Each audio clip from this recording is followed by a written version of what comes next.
right, we're going to break down the Turkish Getup.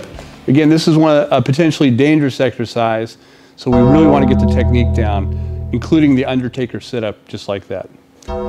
Very well done. So now for the Turkish Getup. So Andrew's going to get in position first, so he's going to raise his right arm up, straight up in the air. The right arm's going to come up, the same leg as his arm is up, so now his right leg is up. It's going to be at a 45-degree angle. The other leg is going to be at a 45-degree angle the other way, and the down arm here is going to be parallel to that leg. So the first movement of this is not a sit-up. He is actually going to roll up along the axis of that leg, exactly right there.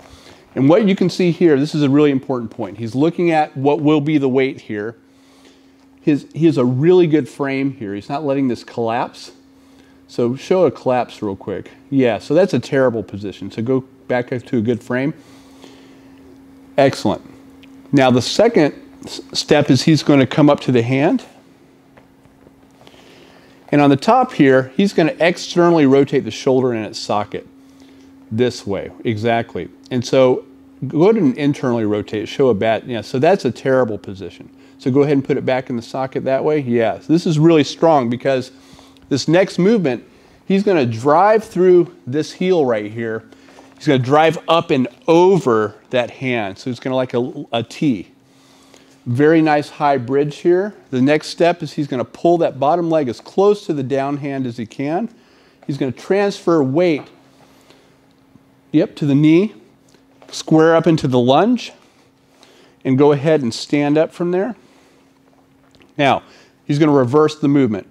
Take a step back, and back here, what you'll notice is he's going to windshield wiper this leg. He's going to find the ground with his hand, sit through, maintain those frames, and come back nice and controlled slowly. Excellent job.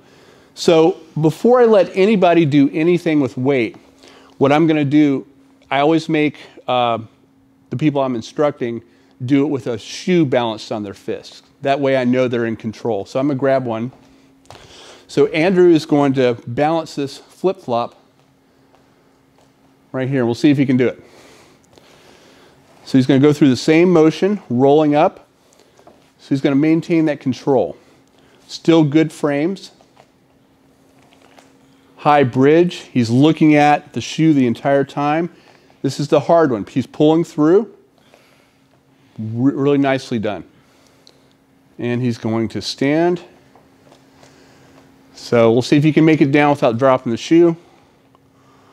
Very nice. He's going to windshield wiper, find the ground, sit through, down to the arm, now down to the shoulder. Super controlled. Really nice job. Now, you guys should be able to do that on either side before you do what he's going to do next. So I'm going to hand him the kettlebell.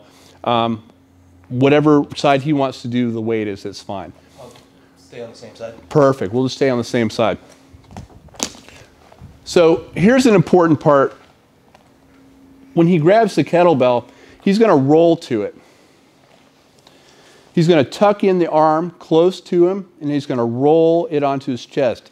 You don't want to Americana yourself. He's going to press the bell up. Some people can do a two-hand press. It doesn't matter. Again, like Andrew talked about earlier with the wrist position, you don't want to do this and bend that wrist. It's got to stay straight. Good. A good grip.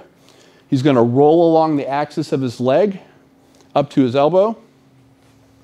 And you can see if this bell ever got away from him, he's not going to try to save it. He's going to ditch it, okay? Just get it away from you as fast as you can.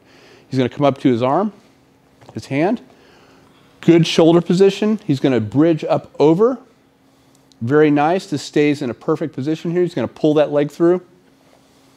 Very nice. Transfers the weight to the knee. Comes up to the lunge. He's got a really good packed shoulder position on the top. Reverse the position. Step backwards. Windshield wiper to the leg. Find the ground with his hand. You notice he's looking at this bell the entire time. And he's going to bring it down. So what you've noticed with the kettlebell, that arm stays vertical the whole time, and he moves his body around it from laying down to the standing position.